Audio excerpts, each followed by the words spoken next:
Pernah nggak sih ngerasa ada yang aneh gitu dalam sebuah hubungan? Kayak, kok kayaknya aku terus ya yang ngasih, tapi nerimanya sedikit banget. Nah, kali ini kita bakal bongkar tuntas ciri-cirinya. Kita siapin daftar periksa praktis biar Anda bisa lihat situasinya dengan lebih jelas. Nah, pertanyaan ini kayaknya banyak yang ngalamin ya.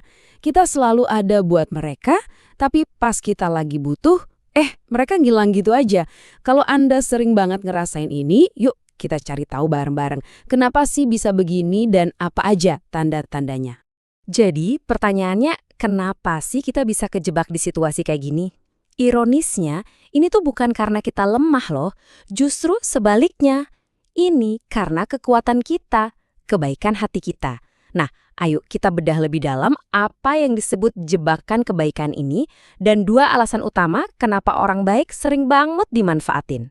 Jadi, ada dua penyebab utamanya nih. Pertama, kita itu terlalu baik. Saking baiknya, niat tulus kita malah dianggap kelemahan. Kita jadi sering bilang iya terus, sampai akhirnya capek sendiri. Nah, yang kedua, kita mungkin terlalu lugu. Kepolosan kita ini tanpa sadar bikin kita jadi sasaran empuk buat orang-orang yang cuma mau ngambil untung. Nah, ini poin yang penting banget buat kita pahami. Kadang, jadi orang baik itu malah artinya kita ngebiarin perilaku yang nggak benar terus terjadi. Padahal, menjadi benar itu artinya kita melakukan hal yang seharusnya yang tepat.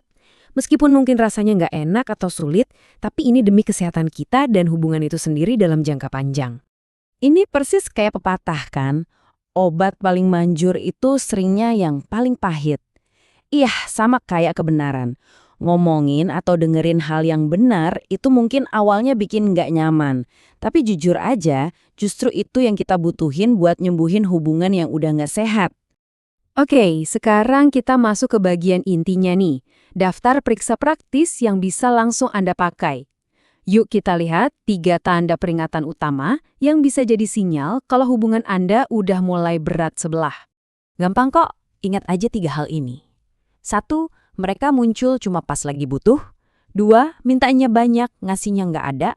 Dan 3, nggak pernah ada kata makasih atau maaf. Oke, kita bahas satu-satu ya.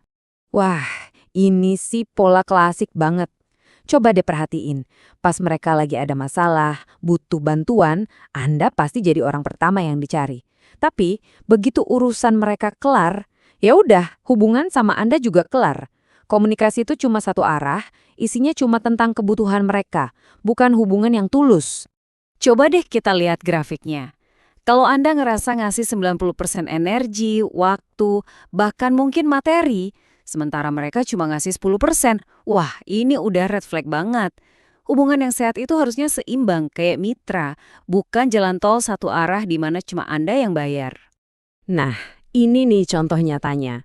Permintaan kayak traktir dong atau jemput dong, sekali-kali sih oke ya dalam pertemanan, wajar.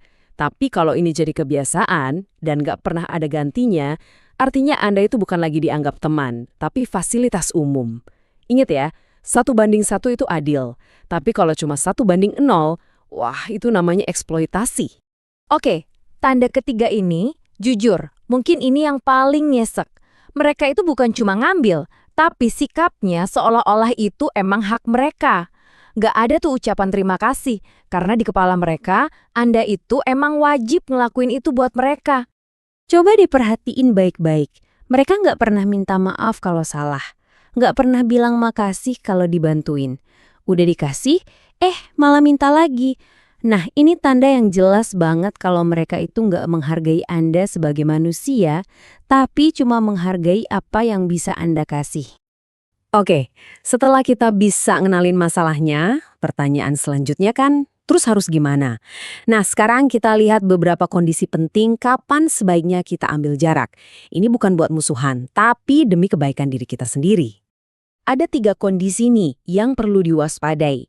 Pertama, kalau gara-gara mereka, karir atau hubungan penting Anda yang lain jadi terhambat. Kedua, kalau prioritas Anda sendiri selalu kegeser sama urusan darurat mereka.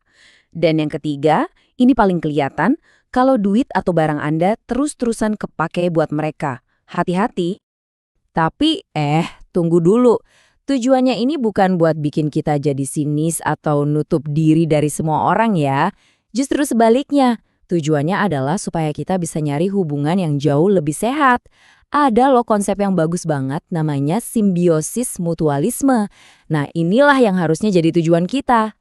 Simbiosis mutualisme itu apa sih? Gampangnya gini, ini adalah hubungan di mana dua-duanya sama-sama untung. Anda memberi, Anda juga menerima. Kuncinya di sini, hubungan sehat itu bukan soal hitung-hitungan, tapi kemitraan di mana kita semua bisa tumbuh bareng dan saling dukung. Jadi, intinya simpel banget. Hubungan yang tulus itu akan nambahin nilai kehidupan Anda, bukan malah nguras energi Anda. Dukungannya itu bisa macam-macam. Bisa dukungan emosional, bimbingan, atau bahkan sekedar ucapan terima kasih yang tulus. Hal-hal itu yang bikin semua usaha kita jadi terasa berharga.